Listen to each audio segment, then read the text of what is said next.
I'm going to put with. I have a friend who speak on top of the actual voice, Okay. and it's an English friend. So let me know if you can hear the audio. Yep, we hear it Okay. and see it. I am. Okay, this is the guy. Very, very short resume. This is the guy. He's a amateur astronomer from Spain, and he's not the flat earth and nothing like that. In fact, he just went to do this tourism. The star tourism, or how you want. I don't know how you name it. And he just upload this to his own YouTube channel.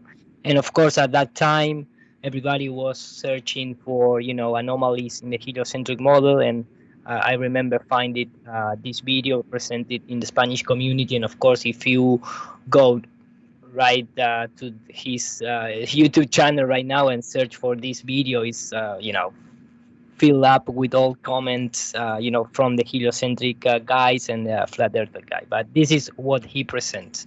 Okay. I am all set. All that's left for me to do is to go up the mountain so that I can take a look at the Southern Cross constellation. How about it? Will you come along? The Crux is a constellation that is unique to the Southern Hemisphere. How's the Southern Cross peculiar? The answer is very simple. It is only visible in the Southern Hemisphere. In the Northern Hemisphere, it can be seen up to 25 degrees north. I live in the Canary Islands, in Grand Canary, actually. This island is located at 28 degrees north. In theory, I am too far north to be able to see the entire constellation.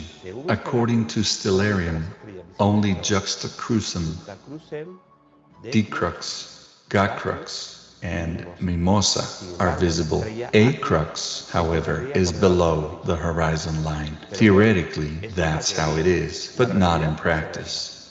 Currently, I am at 1,929 meters above sea level. I'm not sure this can be seen here. I think it can. South is straight ahead.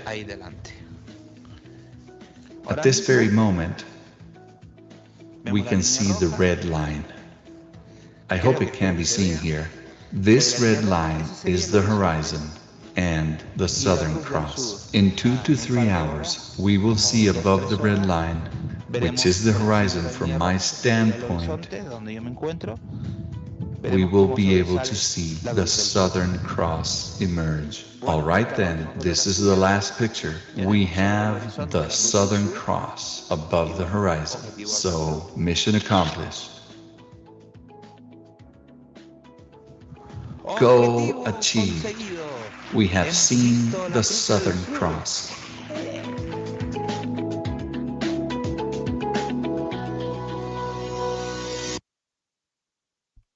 Wow. Finish there. Well, that's pretty good, Drew. Thank you, man. and absolutely impossible on a globe. Yeah, I'd never heard that was possible from the north. I've always heard people had seen, Polaris from below the equator, but I had never heard of anybody doing it the opposite. That's awesome. Yeah. Yeah, especially 20 plus degrees. That's insane. 20. But doesn't the cross go around the southern celestial pole?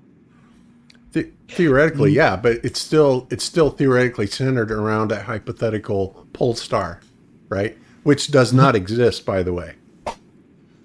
Right, but I'm saying if it goes around it, then it would end up on top of it. And if it ends up on top of it, then you would be able to see it from the north. Yeah. Oh, you're talking about the extension of the cross itself? So you're saying, well, he's saying he saw the Southern Cross. Now, if you saw the Southern Cross when it's below that south point, that would be insane. But if you see it when it's above it, I don't see the big deal. I'm not following you, Jern, because the constellation, the crux. Think of the way the constellations would go around that southern point, right? Okay. So, now think about the cross being below that southern point. That'd be weird. You could never see it there, but when it rotates around and it's on top of the southern point, why wouldn't you be able to see that from the north? Well, I thought that the Southern Cross, the intersection point of the Southern Cross, is not supposedly the theoretical South Pole. Yeah. Oh, I thought it pointed to it. It's No, part of no, it. no. The Southern Cross is only belong to the southern hemisphere. You cannot see above the equator. Right. Just Right. 25.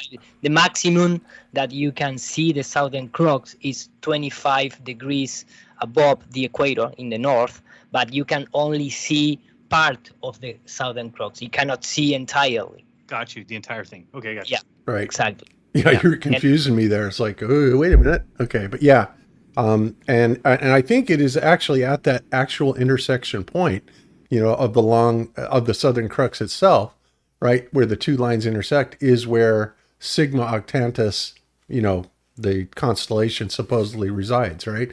And if that's true, and you can see it, well, that blows another hole in the heliocentric model. Yeah, exactly. Yeah, supposedly the Southern Cross. I don't know if I'm still presenting, but You are? okay.